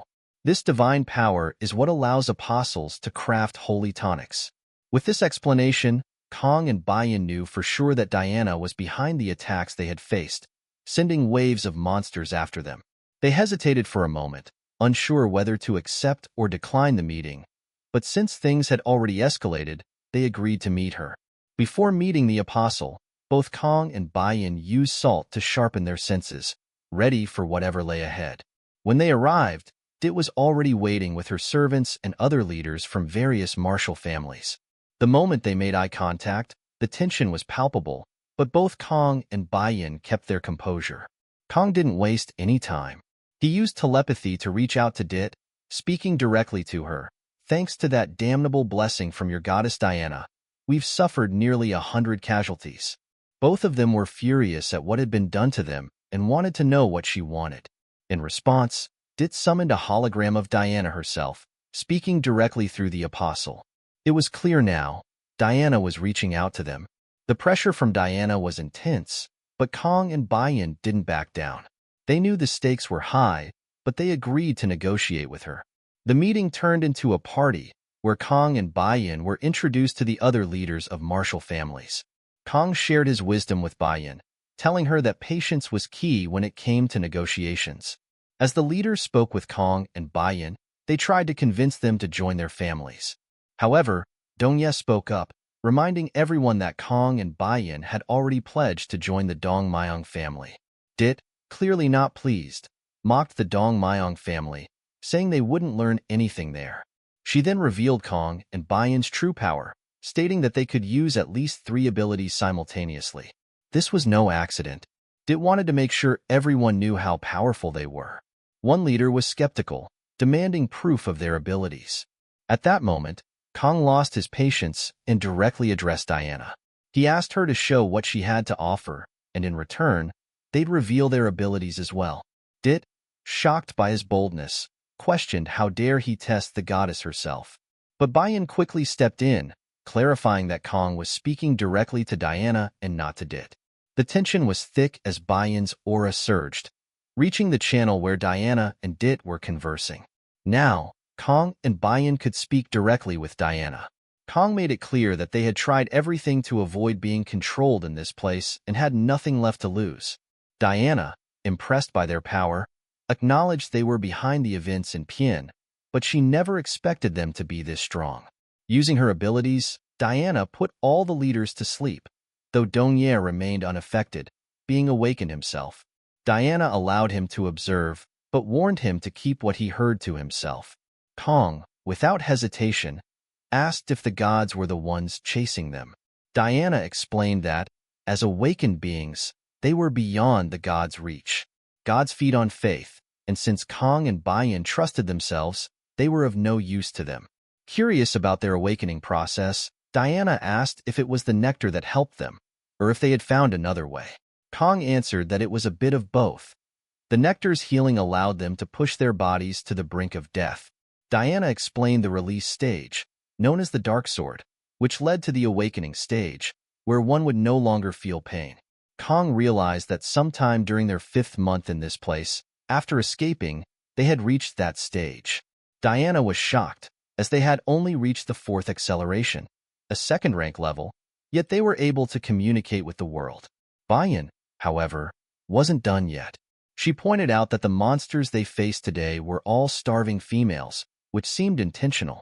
She speculated someone had created a forest unsuitable for hunting, which wasn't beneficial to Diana, the goddess of the hunt. Biyeon continued, suggesting that whoever did this had also sent the white hawk they encountered earlier. She believed Dit and her servants were nearby, assessing the situation, and revealing themselves was their way of asking for help. Diana confirmed Biyeon's speculations, explaining that she and other gods were in trouble. Their power was immense, but they didn't have a vessel strong enough to contain it. This led them to make a deal with the Master in the North, trading strong bodies for the authority they needed. In short, the Master had created a game where summoners would face missions against powerful monsters. By leveling up their bodies, they would eventually be handed over to the gods. Diana revealed that the master also supplied the gods with nectar to maintain their power. Despite the business arrangement, the gods had ways to control the master. When asked if the master would come down personally, Diana was unsure. However, the gods believed that demon dragons and superhumans had formed an alliance, and that was what was heading their way. Though dragons usually avoided interfering with the human world, the demon dragons were interested in humans and had been preparing for a long time. They had already sent powerful humanoid philosophers, each having reached at least the second stage of awakening. Diana then asked Kang and Biyeon to help her deal with the monsters heading south. To everyone's surprise, Kang instantly declined, leaving Diana shocked by his response. Kang made it clear that agreeing to help Diana was too risky. He and Biyeon didn't know enough about the situation, and they weren't equipped to face philosophers. Philosophers, the alter egos of dragons, were not something Kang and Biyeon could handle alone. The dragons were trying to set up a stronghold in this world, and Kang wasn't about to throw his life away helping Diana. Diana tried to reason with them, saying that the number of monsters was growing fast, and sooner or later, the master and the philosophers would find them. Kang, frustrated, asked why the gods weren't doing anything themselves. If they were so powerful, why not face the dragons head-on? But Diana didn't answer him. Kang then asked, "What can the gods do for us in return?" Diana explained that gods are different from philosophers. They have the power to not just create, but to distribute and spread information on a massive scale. With no other options and knowing they were running out of time, Kang and Biyeon agreed to help, but only with 3 conditions. First, Diana had to ensure no one would discover their whereabouts. Second, she had to provide timely intel on their enemies. And third, she had to begin fulfilling these promises at least 6 months from now. Diana agreed immediately and even offered to supply nectar to help them. Dit, standing by, swore an oath in the name of the gods. If they failed to uphold the agreement, they would cease to exist. Kang, still concerned, asked one final question. "Is there any way we can return to our world, Korea?" Diana wasn't sure, but she explained that since they had been summoned here, they might also be sent back.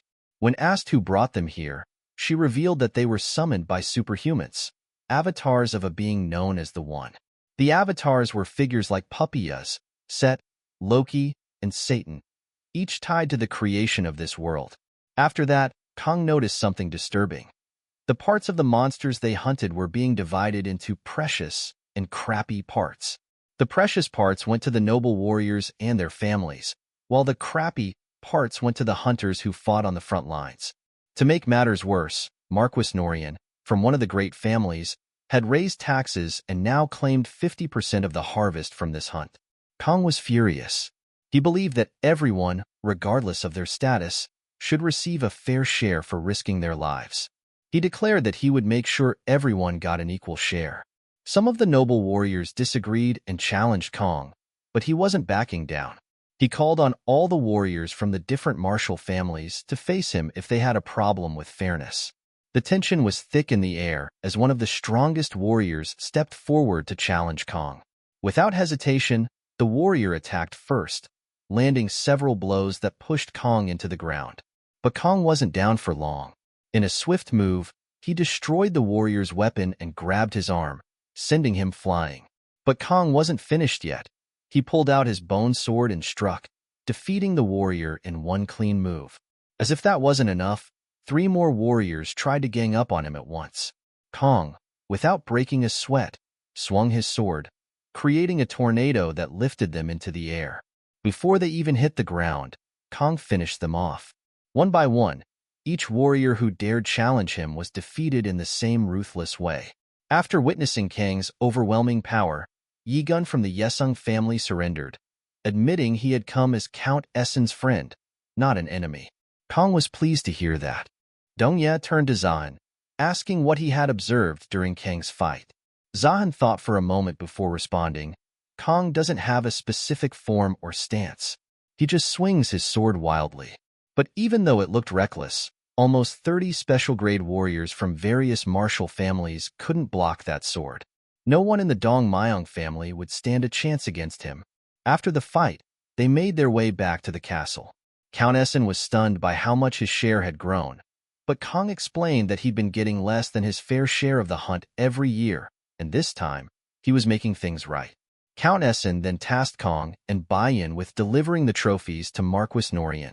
Kang agreed, but he made it clear that they'd set off once everything, men and cargo, was ready.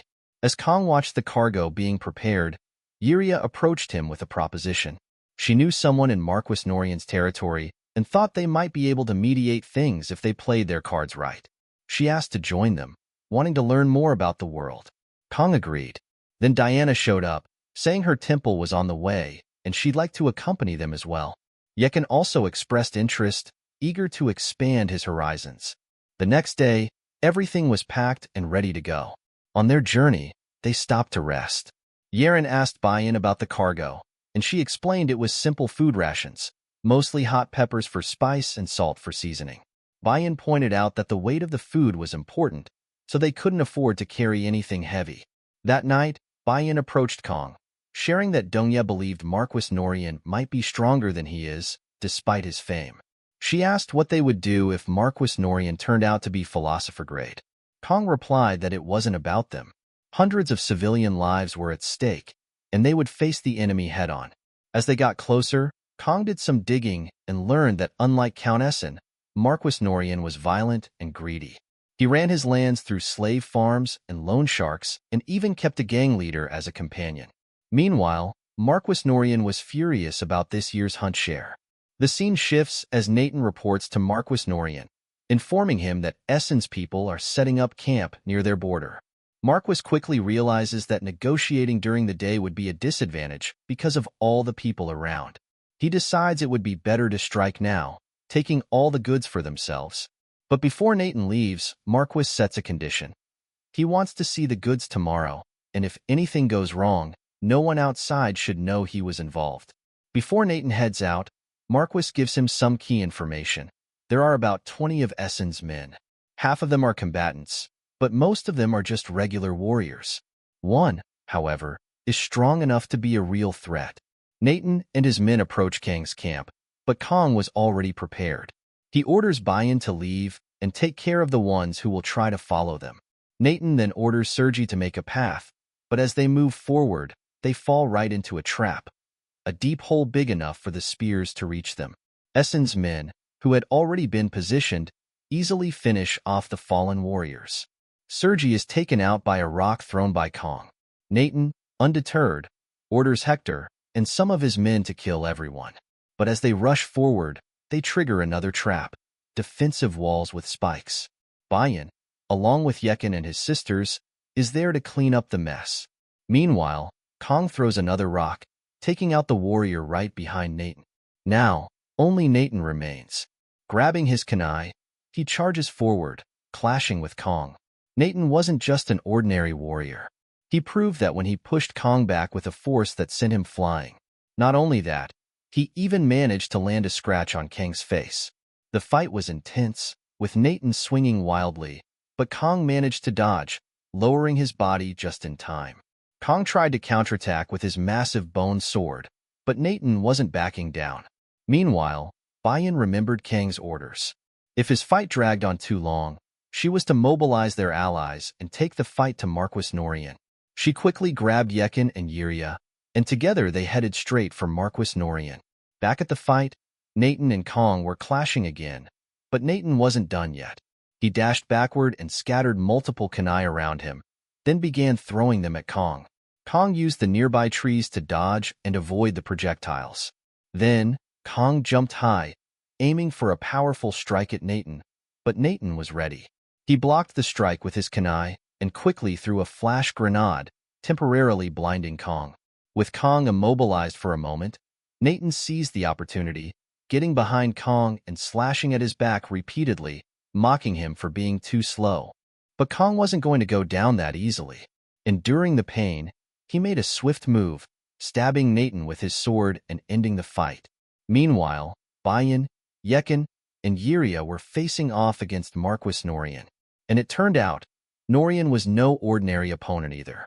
Kang wasted no time rushing straight to Marquis Norian's castle. He took down the guards effortlessly, and as soon as he entered, he saw Biyeon and the others being held captive. But before he could make his next move, a hand suddenly emerged from the ground, grabbing Kang and throwing him out of the castle. As Kang was launched through the air, Norian dashed forward and slammed him back to the ground. Kang quickly regained his footing and went for another attack, slashing at Norian. But Norian didn't even flinch. Kang tried again, but Norian somehow nullified every strike. Norian smirked, revealing that he knew Kang and Biyeon were the ones who escaped from Biyeon. Kang charged once more, but this time, Norian used his power to summon a massive hand from behind and crushed Kang with it. In a desperate move, Kang threw his sword at Norian. Norian easily dodged it, but the sword kept flying, heading somewhere unexpected. Norian then taunted Kang, saying that even if someone is awakened, if they can't manifest any abilities, it's all meaningless. With that, Norian unleashed a dark, strange power and created a hole in Kang's body, sending him flying towards the cargo. However, inside the cargo was a bottle of nectar. Kang quickly grabbed it and drank it down. Instantly, his wound began to heal, and he stood up, ready for round 2. This time, with a swift move, he managed to land a solid hit on Norian. Dit received word that Norian was behind the loss of more than half of their offerings, and she was reminded of the 5 bottles of nectar that were left behind in the lost cargo. These bottles, consumed by Kang, were now fueling his fight against Norian. With the power of the nectar coursing through him, Kang gained the upper hand, pushing Norian back. But it quickly became clear that physical attacks had little effect on Norian. In response, Norian summoned his dark tentacles, which began chasing after Kang. Kang managed to block them, but he kept moving forward, landing punch after punch on Norian as if he were a punching bag. Despite the relentless assault, Norian seemed unaffected. Then, in a split second, Norian grabbed Kang by the hands, immobilizing him. Meanwhile, Kang's sword, which had been thrown earlier, was still heading toward a specific target. It returned to the castle and sliced through the restraints holding Biyeon and the others captive, setting them free. Norian's crow, which had been watching the battle from above, was the next target. Biyeon, seizing the opportunity, dashed forward with deadly intent, aiming to take it down. The tentacles shoved Kang away from Norian, but Kang fought back, pushing them aside. Just as he regained his footing, Norian closed the distance and kicked him to the ground.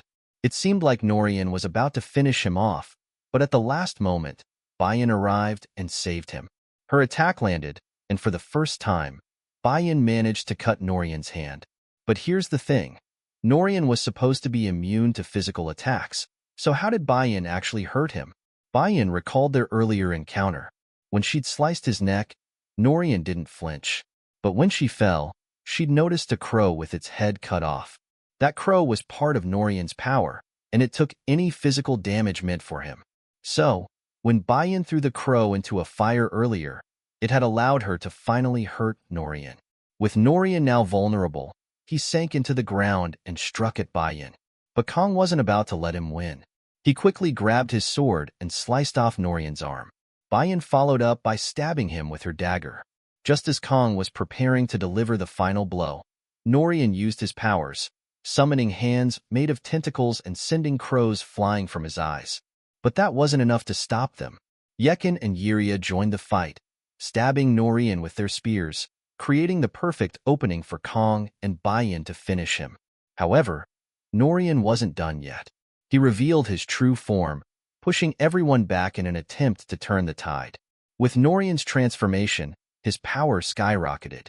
He wasn't just stronger, he was practically unstoppable. Every time Kang and Biyeon tried to counterattack, Norian nullified their moves effortlessly. Then, he began to beat Kang relentlessly. Even when Kang tried to land a hit, Norian's regeneration was so fast it seemed like Kang's attacks had no effect. But Kang didn't back down. Thanks to the nectar coursing through him, he stood his ground, refusing to fall. Biyeon joined the fight, and together, they started to coordinate their attacks. For a brief moment, it seemed like they were overwhelming Norian, landing blow after blow. But no matter how many times he was slashed, Norian's regeneration was just too quick. Then, with a sudden move, Norian leapt into the air, creating a giant version of himself. The ground shook as he unleashed a devastating attack, one that threatened to destroy everything in its path. As the battle raged on, Dongyi and Zahan watched from a distance, observing Norian's overwhelming power. Dongye turned to Zahan, asking if this was normal for Norian, if he was always this strong. Zahan replied, shaking his head. A few years ago, Norian was just an ordinary middle-aged man. His sudden surge in power raised suspicions. Dongye quickly deduced that Norian must have drunk the life-giving water, especially since it had recently been stolen from the Diana Temple. Meanwhile, the fight was taking a toll on Kang. After Norian's devastating attack, Kang was left on the ground, his arms severed. But Biyeon was safe, thanks to Kang's quick thinking. Earlier, when Norian unleashed his attack, Kang had pushed Biyeon out of the way, taking the full force of the blow himself. Essen's men, seeing the situation, charged in, throwing spears at Norian. But Norian was too powerful. He easily shoved them aside and unleashed another devastating area attack, cutting down some of Essen's soldiers in an instant. Just as Norian prepared to finish off Kang and Biyeon, Dit appeared out of nowhere, stepping in to protect them with a powerful barrier. Not only did she shield them from the incoming attack, but she also handed them bottles of nectar to heal their wounds. The battle wasn't over yet, but with Dit's timely intervention, there was still hope. As Biyeon dragged Kang to safety, she focused on healing him while Dit protected them from Norian's relentless assault. But Norian wasn't done yet. He shattered Dit's barrier with ease. Then, with his dark powers, he saw through Dit to the goddess Diana herself, who was granting Dit her divine authority. In a moment of fury, Norian summoned a massive sword, aiming to strike Dit down. But just in time, Dongye stepped in, blocking the attack and saving her. Dit, now infused with the power of the goddess, touched Dongye, sharing some of her divine strength with him. Energized, Dongye rushed forward to strike Norian's main body, but Norian was quick to defend himself, countering every move. Zahan, noticing the struggle, threw smoke bombs to obscure Norian's vision and give Dongye the chance to close the gap. With the distance finally shortened, Dongye launched a powerful attack, but Norian's barrier protected his body. In response, Dit created another barrier to shield Dongye from Norian's counter. Dongye, determined, tried to destroy the barrier, but he couldn't break through. Norian, seeing his chance, raised his giant sword, ready to deliver the final blow. But just when all seemed lost, Kang appeared, fully healed, powered by the nectar, and ready to fight back. Kang's strike was powerful enough to sever Norian's giant hand, causing Norian's main body to lose its arm as well, since the two were connected. But Kang didn't stop there. He also destroyed the barrier protecting Norian's main body. Just as Kang grabbed Norian's main body, Norian switched places with his giant arm and regenerated, all while preparing to strike Kang with his colossal sword. But before Norian could land the blow, Biyeon jumped in, using her bone dagger to deflect the attack. With the giant form momentarily stopped, Kang and Biyeon focused their efforts back on Norian's main body. However, Norian sank into the earth and teleported back into his giant form, regaining some distance. Norian unleashed a wave of dark energy at Kang, but Dongye didn't back down. He dashed forward, attacking the barrier protecting Norian's main body. Dit joined in, immobilizing Norian's giant form just long enough for Biyeon to take a decisive strike. Biyeon's attack hit Norian's main body, forcing him to lose control of his giant form. With Norian's energy running low, he couldn't regenerate anymore. But he had just enough left to unleash a devastating explosion. Quick as ever, Dit used her barrier to trap Norian inside, protecting everyone from the blast. With that, Kang and his team finally emerged victorious. After the intense battle, Kang and his team took some time to recover. Once they were back on their feet, they headed to Essen, where everyone celebrated their survival and successful mission with a grand banquet. During the festivities, Kang and Biyeon approached Dit, hoping for answers. They asked if Goddess Diana knew a way for them to return to their world. Dit replied that she didn't have the answers, but she could share what she knew. She told them that she'd heard about specimens being brought in from hundreds of different worlds, and that now that they were awakened beings, it would be difficult for them to return to their world and live among regular humans. Kang, determined to go back, wouldn't accept that answer. Dit then suggested they head to Portosi, a large city to the southeast. It was a major center for trade, and she believed they might find some answers, or at least information on how to return to their world. With that, Kang, Biyeon, and their companions Yekin and Yiria decided to set off for Portosi, ready for the next chapter in their adventure.